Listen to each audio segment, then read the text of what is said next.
2022 ప్రారంభంలో కీవ్ నగరం కొన్ని రోజుల్లోనే పడిపోతుందని ప్రపంచం ఊహించింది. కానీ సంవత్సరాలు గడిచినా యుద్ధం ఇంకా తీవ్రంగా కొనసాగుతూనే ఉంది. ఒక సైనిక అగ్రరాజ్యంగా చెప్పుకునే రష్యా ఒక భయంకరమైన ప్రతిష్టంభనలో చిక్కుకుంది. ఇందుకు కారణం రష్యా వేసిన ప్రణాళికలు తారుమారవ్వడమే.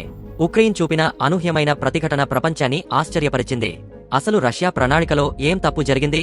ఉక్రెయిన్ ఎందుకు వెనక్కి తగ్గడం లేదు?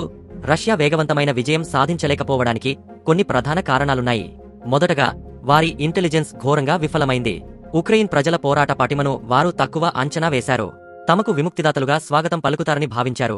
కాని బదులుగా వారి సైనిక కాన్వాయ్లు నాశనమయ్యాయి. రెండవది, లాజిస్టిక్స్ వైఫల్యం. కేవలం 10 రోజుల యుద్ధానికి మాత్రమే సిద్ధమవ్వడంతో వారి సైన్యానికి ఇంధనం మరియు ఆహారం కొరత ఏర్పడింది. గగనతలంపై ఆధిపత్యం సాధించడంలో కూడా రష్యా విఫలమైంది. చివరగా, పశ్చిమ దేశాల ప్రతిస్పందనను రష్యా ఊహించలేకపోయింది. ఉక్రెయిన్ ధైర్యాన్ని చూసి ప్రేరణ పొందిన పశ్చిమ దేశాలు ఆయుధాలు మరియు కఠినమైన ఆంక్షలను ప్రయోగించాయి. 2025 మధ్య నాటికి అంతర్జాతీయ సైనిక మరియు ఆర్థిక సహాయం $407 బిలియన్లను దాటింది. రష్యాపై 16,000కు పైగా ఆంక్షలు విధించి $300 బిలియన్ల ఆస్తులను స్తంభింపజేశాయి. మరి ఉక్రెయిన్ ఎందుకు ఓటమిని అంగీకరించడం లేదు? రష్యా దాడి ఉక్రెయిన్ ప్రజలలో అపూర్వమైన జాతీయ ఐక్యతను సృష్టించింది. వారికి ఇది తమ ఉనికి కోసం చేస్తున్న యుద్ధం. లొంగిపోతే తమ దేశం భూపటం నుండి కనుమరుగవుతుందని వారు భావిస్తున్నారు. ఈ అస్తిత్వముప్పు వారి సంకల్పాన్ని మరింత పెంచింది. 2014 నుండి రష్యా ఆక్రమించిన అన్ని భూభాగాలను విడిపించుకోవడమే వారి స్పష్టమైన లక్ష్యం.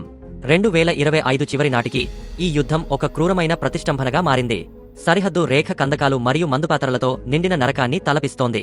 రష్యా తన సైనిక సంఖ్యాబలాన్ని ఉపయోగించి ఉక్రెయిన్ మరియు పశ్చిమ దేశాల సహనాన్ని పరీక్షించాలని చూస్తోంది. మరోవైపు, ఉక్రెయిన్ టెక్నాలజీపైన మరియు నిరంతర సహాయంపైన ఆధారపడుతోంది. అర్థవంతమైన శాంతి చర్చలు చాలా దూరంలో ఉన్నట్లు కనిపిస్తున్నాయి. రష్యా అహంకారపూరిత ప్రణాళిక, పశ్చిమ దేశాల మద్దతుతో ఉక్రెయిన్ చూపిన ధైర్యం ముందు విఫలమవ్వడంతో ఈ యుద్ధం ఇంకా కొనసాగుతోంది. అన్నింటికంటే ముఖ్యంగా, ఉక్రెయిన్ ప్రజలు దీనిని తమ దేశ ఉనికి కోసం చేసే పోరాటంగా చూస్తున్నారు. ఈ కఠినమైన పరీక్షలో చివరి అధ్యాయం ఇంకా వ్రాయబడుతూనే ఉంది. మన ప్రపంచాన్ని రూపుదిద్దుతున్న సంఘటనల గురించి మరింత లోతైన విశ్లేషణ కోసం మా ఛానల్కు సబ్స్క్రైబ్ చేసి నోటిఫికేషన్ బెల్ నొక్కండి. చూసినందుకు ధన్యవాదాలు.